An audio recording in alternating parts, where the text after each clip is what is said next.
This is section 3.1, part D. We're now going to look at exponents that are fractions rather than whole numbers or integers. And I want to start by thinking about what a fractional exponent means, like what happens if I consider 9 raised to the 1/2 power. I'm going to say that if I don't know its value yet, I'm going to do a little algebraic manipulating. Let's call that value x, and I'd like to figure out what x is equal to. If I set x equal 9 to the 1/2 power, in an equation I can do the same thing to both sides, so I'm going to choose to square both sides. That means on the left-hand side, of course, I have x squared. On the right-hand side, what do we do with exponents? Power raised to another power? We multiply them. So I'd really have 9 to the 1/2 times 2, or first power. If x squared is 9, then x would be the square root of 9, or 3. So 9 to the 1/2 power ended up being the square root of 9, or 3. And we're going to draw the conclusion that really the 1/2 power is the same as the square root. It's just another way of writing it. All right, let's try one more. This time, my goal is going to be to figure out what is h to the 1/3 power, rather. Again, if I don't know its value, I'm going to start by calling it x. And this time, notice I'm raising both sides of my equation to the 3rd power. Left-hand side is x cubed. And once again, on the right-hand side, I have this exponent to another exponent, meaning I'm going to multiply those exponents and just get 8 to the 1st power. If x cubed is equal to 8, then x would be the cubed root of 8, or 2. So 8 to the 1/3 power turned out to be the same as the cubed root of 8. And we're going to draw the conclusion that the 1/3 power is the same as the cube root. If we just kind of extend that idea, we can see that in general, whatever the denominator is, seems to determine what root we need to use. And I'm going to say then that the 1/n power is really the same as the nth root.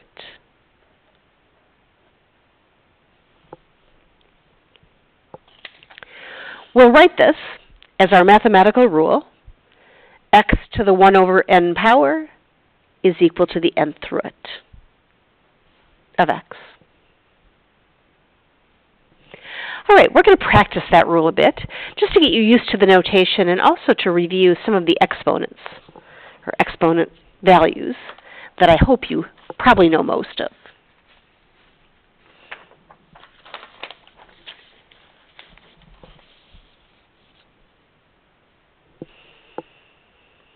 I'm going to start on this next page by saying certainly we know that 2 squared is equal to 4. And if I were to write the reverse of that, I could say that 4 is the 1/2 power. 4 to the 1/2 power is the same as the square root of 4, which is 2. So that just shows the two relationships between the 2 and the 4. I could do that again. 3 squared is 9. So using my new 1/2 power notation, I can now say that 9 to the 1/2 power is the same as the square root of 9, which would be 3.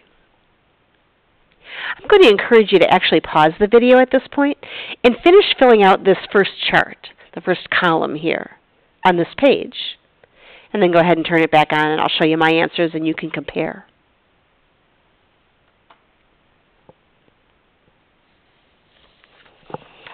All right, this is what I got.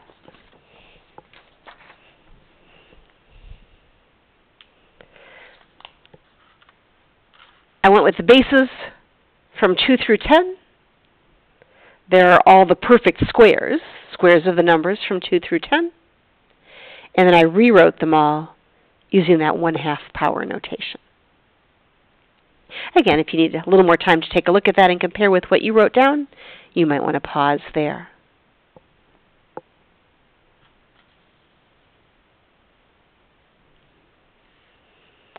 All right, we're going to repeat this now for cubes, or third powers. I know that 2 to the third power is 8. And I can write that using my new notation as 8 to the 1/3 power, or the cubed root of 8, is equal to 2. 3 cubed. 3 times 3 times 3 is 27. And I could write that in its inverse form, or backwards if you will, as 27 to the 1/3 power is the same as the cubed root of 27, which would be 3. I suspect that most of you probably already knew all of these perfect squares in this column. Most of us don't know as many perfect cubes. The numbers get pretty big pretty fast. But there are a couple more in this chart that I'd like you to become at least somewhat familiar with. So go ahead, and again, if you want to pause and complete this chart, I would encourage you to do that now.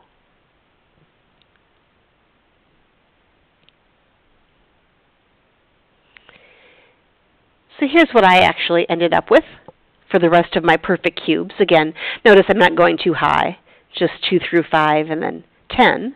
Powers of 10 are fairly easy, right? The exponent tells us how many zeros we have. All right, one last chart to complete. Let's take a look at the fourth powers. Again, we won't go very large on these. 2 to the fourth power, 2 times 2 times 2 times 2, is 16. So I could use my fractional exponent and say 16 to the 1/4 power, or the fourth root of 16, is 2. If I do 3 to the fourth power, 3 times 3 times 3 times 3, notice that's 9 times 9, or 81. And so I could write the fractional exponent notation. 81 to the 1/4 power is the fourth root of 81, and that would be 3. One more time, if you'd like to complete the rest of the chart on your own, this would be a good place to pause and do that.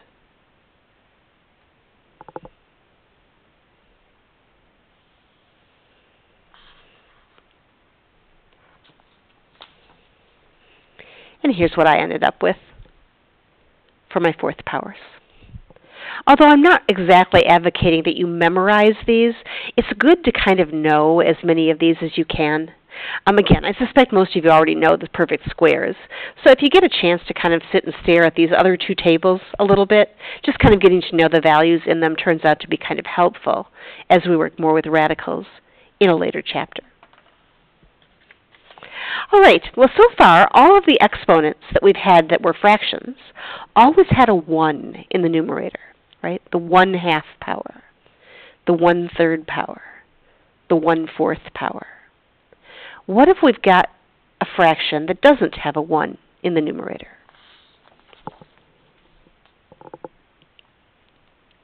In that case, I'm going to think about x to the m over n as being the same thing as x to the 1 over n raised to the m power.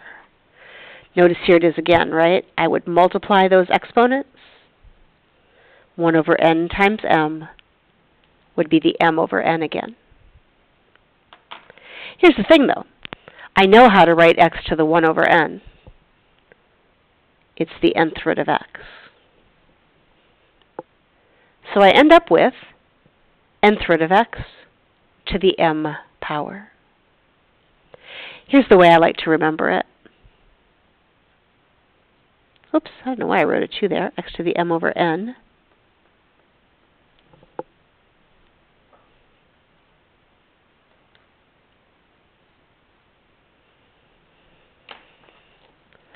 The numerator gives me the power, the denominator gives me the root, or the index.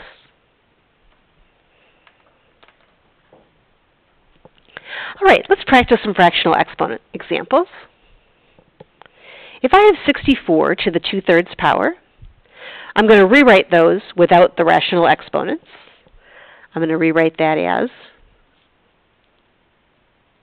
64, the 2nd power, the 3rd root. Again, notice, numerator gave me the power, denominator gave me the root.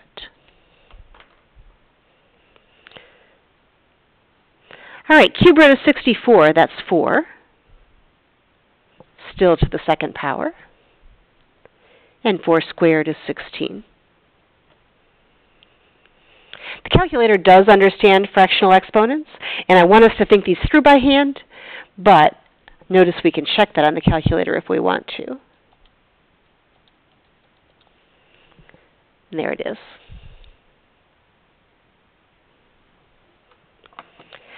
All right, number 2, 25 to the negative 3/2. I'm going to start out by changing that negative exponent to a positive by moving it across the fraction bar.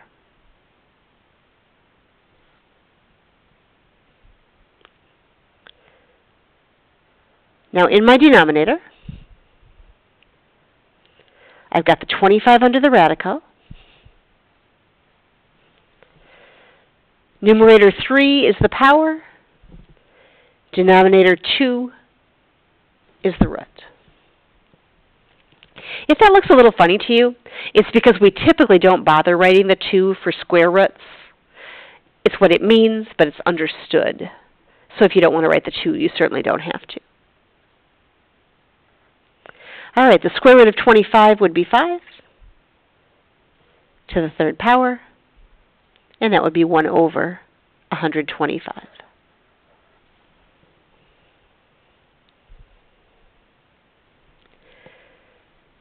In number 3, once again, we have a negative exponent. So I'm going to begin by just rewriting that as 1 over 81 to the 3/4.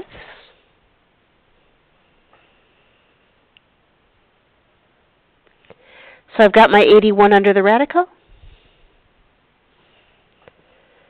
The numerator 3 is the power. The denominator 4 is the index on the root.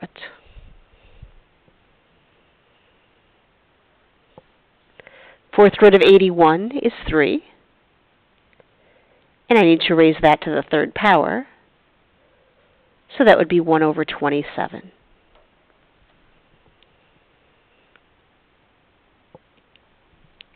One more numerical example. This one's already got a positive exponent, so I don't need to change anything there. I'll just go right into saying this is 8 under my radical. Numerator 5 is the power, and denominator of 3 is the root. The cube root of 8 is 2, and 2 to the 5th power is 32. All right, I think we'll make a part 2 to this section. We'll be back in a moment.